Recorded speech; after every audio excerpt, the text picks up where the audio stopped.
For a lot of college students, this is the first time we are truly all on our own when it comes to cooking. If you're anything like me, it can be overwhelming to have to prepare 3 meals a day. I had myself convinced that I'm bad at cooking, but for this video, with the help of some of my friends, I decided to try out a few recipes, and I learned that I'm far more capable of cooking a good meal than I thought. And if I can do it, so can you. Before I go grocery shopping, I have to make a list, otherwise I will either buy too much food or not enough food. Also, before I head out, I check online for coupons and sales. It's so worth it to just take a few minutes to do this.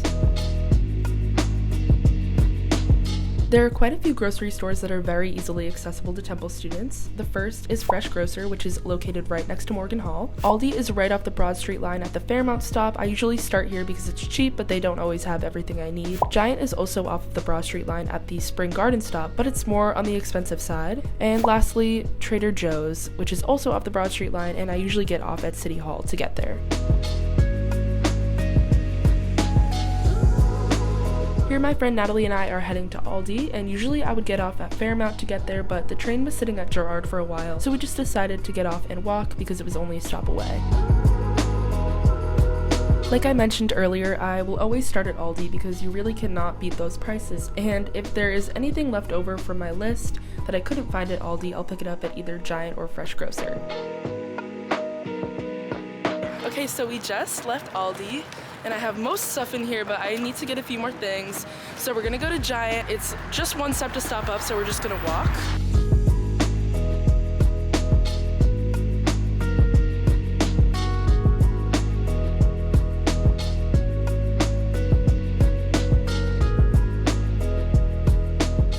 So the first meal I made was a sheet pan meal, and really all this is a bunch of vegetables chopped up and put into the oven.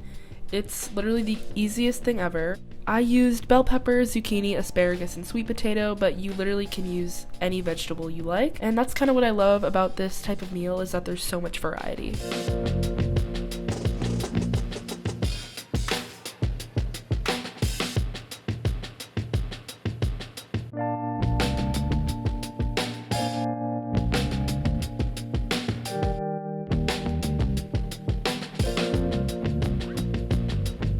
Once everything was chopped, I just added some olive oil and a few spices, just salt, pepper, this spice blend, and then garlic powder. I didn't measure anything when I did this. There's really just a lot of freedom with it, and as someone who claims to not really be very good at cooking, that's another thing I loved about making this.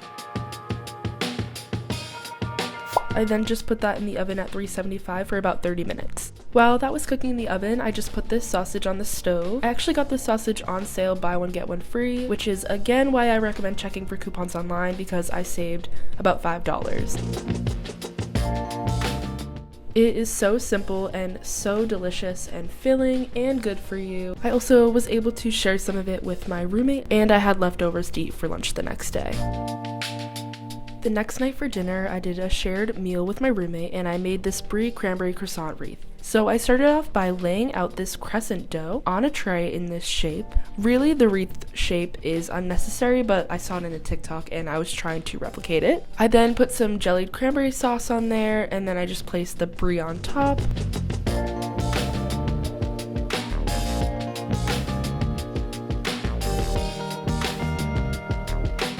I folded over the dough and then added some egg wash, which is just beaten eggs and water. That then went in the oven at 375 for 25 minutes. It came out of the oven looking really messy and crazy, but that doesn't matter because it tasted really good.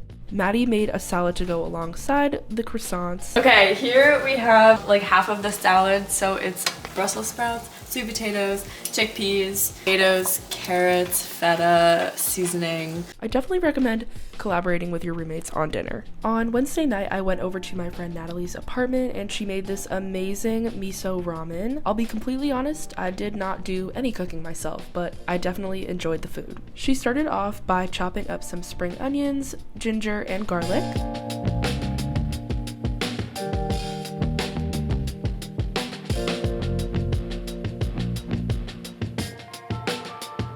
Then into a pan on the stove, she added some sesame oil and everything she just chopped.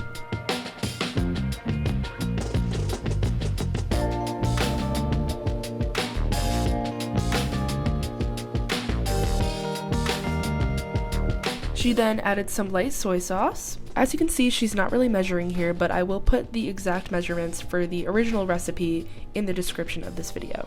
Into the pan, she added a spoonful of white miso and then a whole can of coconut milk.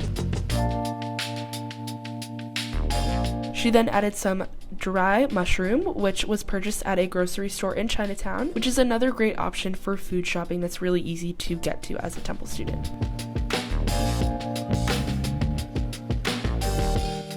She added some sriracha and chili powder.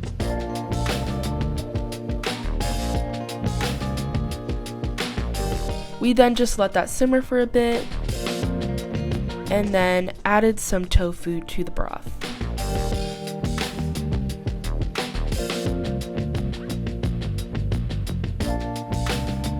Then put in the noodles.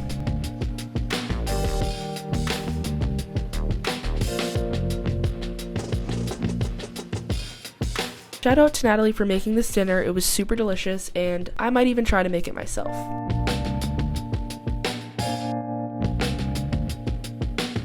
Also, while I was at Natalie's, she made this egg vegetable bake. It's almost like quiche but without the crust. So she chopped up some more garlic, spring onion, and ginger, just like from the previous recipe. Then she cracked about 5 eggs into this large bowl.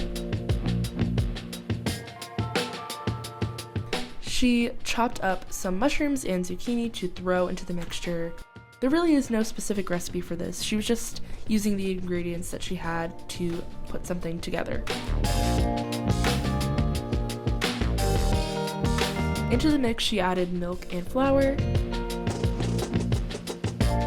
She added some spices, salt, pepper, oregano, a little bit of baking powder, and mixed in some feta as well.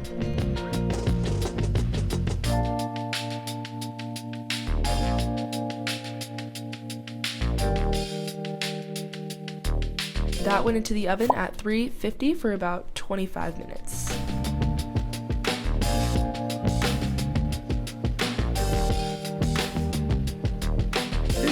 The final meal I made this week was this tortellini with spinach.